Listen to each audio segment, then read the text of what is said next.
The story of Uzzah and the Ark. In the days of King David, the people of Israel longed for the Ark of the Covenant, the sacred chest that symbolized the very presence of the Almighty God. For years, the Ark had rested in the house of Abinadab, where his sons, Uzzah and Ahio, grew up in its shadow. They became familiar with its presence, watching it day by day, yet perhaps forgetting the holiness it represented. One day, David gathered 30,000 chosen men of Israel to bring the Ark to Jerusalem with great celebration.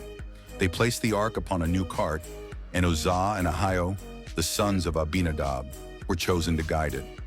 Ahio walked ahead, leading the oxen, while Uzzah walked beside the cart, his eyes fixed on the sacred chest. The air was filled with music, tambourines, harps, cymbals, and the joyous cries of the people. King David himself danced with all his might before the Lord. It was a moment of glory, a procession of praise, a day when Israel felt God's nearness. But as the oxen moved along the road, they stumbled. The cart shook violently, and the Ark of God wavered as though it might fall to the ground. In that instant, Uzzah reached out his hand to steady it. His reflex was human, perhaps even noble in intention, but it broke the divine command. For God had decreed through Moses that the Ark was not to be touched by human hands. Only the Levites, using the poles placed through its rings, were to bear it. The Ark was holy, set apart as the very throne of God among his people. The moment Uzzah's hand touched the Ark, the anger of the Lord was kindled. Before the eyes of the multitude, Uzzah fell dead beside the Ark. The music stopped. The dancing ceased.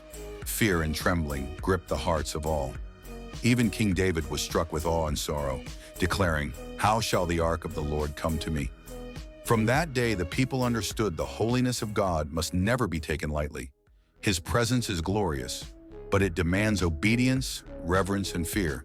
And Uzzah's fate stood as a solemn reminder for generations.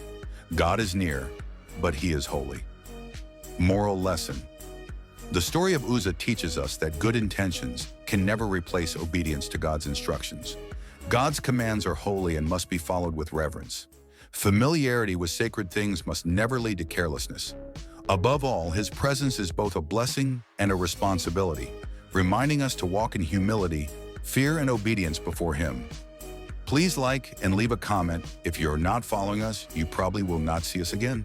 Follow for more.